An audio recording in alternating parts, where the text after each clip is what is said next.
Salam Merdeka Belajar, saya Luluk Ismawati akan menyampaikan pemahaman saya terkait konsep Merdeka Belajar, peran kita sebagai stakeholder Merdeka Belajar, dan tantangan beserta solusi dari Merdeka Belajar.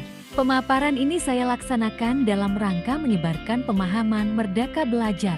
Sebagai wujud aksi nyata saya untuk melengkapi pemahaman pada topik Merdeka Belajar pelatihan mandiri di platform Merdeka Mengajar Kementerian Pendidikan, Kebudayaan, Riset, dan Teknologi. Menurut Kamus Besar Bahasa Indonesia, merdeka berarti bebas, tidak terkena atau lepas dari tuntutan, tidak terikat, tidak bergantung kepada orang atau pihak tertentu.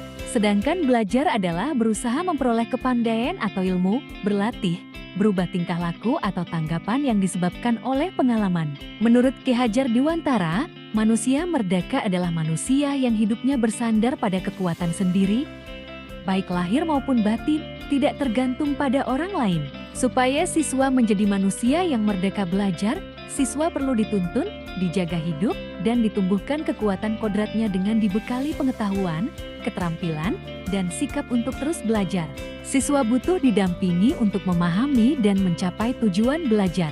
Dan potensi siswa seyogianya dituntun agar semakin baik adabnya dan mendapatkan kecerdasan yang luas agar terlindung dari pengaruh-pengaruh yang menghambat dan melemahkan potensi atau kekuatan dirinya. Adapun peran siswa dalam Merdeka Belajar adalah pertama menentukan jalur pembelajaran mereka sesuai minat dan potensi, membentuk masa depan mereka sendiri. Yang kedua, siswa berwenang untuk mengelola waktu belajar mereka, mengembangkan disiplin diri dan tanggung jawab. Dan yang ketiga, siswa berkuasa untuk mengeksplorasi berbagai cara pembelajaran, mengembangkan kreativitas, dan menjelajahi keberagaman pengetahuan. Guru dalam Merdeka Belajar memiliki peran yang pertama, sebagai mentor dan fasilitator, membimbing siswa dalam proses pembelajaran dan memberikan arahan yang sesuai. Yang kedua, guru berperan mengintegrasikan teknologi sebagai alat pembelajaran, menciptakan ruang belajar yang terhubung dan relevan dengan kebutuhan siswa.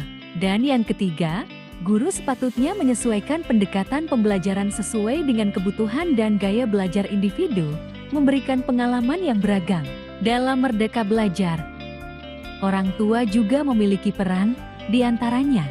Yang pertama, memberikan dukungan agar anak-anak dapat menjadi mandiri dalam merencanakan dan mengelola pembelajaran mereka.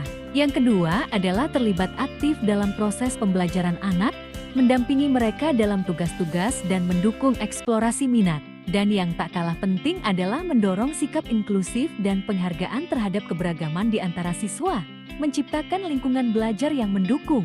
Sedangkan peran sekolah dalam Merdeka Belajar, antara lain, menciptakan lingkungan belajar yang memfasilitasi Merdeka Belajar, memberikan sumber daya dan dukungan yang diperlukan, menyelenggarakan pelatihan dan pengembangan bagi guru agar dapat menjadi fasilitator yang efektif dalam Merdeka Belajar, dan berkolaborasi dengan komunitas untuk menyediakan peluang pembelajaran di luar kelas dan mengintegrasikan pengalaman dunia nyata. Tantangan yang dihadapi oleh para stakeholder Merdeka Belajar dan solusinya adalah, antara lain, keterbatasan akses teknologi yang dapat diatasi dengan menyediakan infrastruktur yang merata, dan mengubah mindset yang tradisional terkait peran dan proses pembelajaran, dengan mempromosikan nilai-nilai Merdeka Belajar secara luas.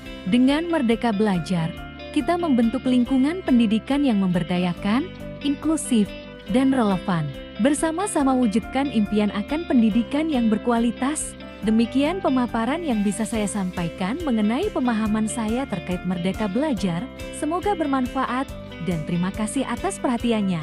Sampai jumpa pada aksi yang berikutnya.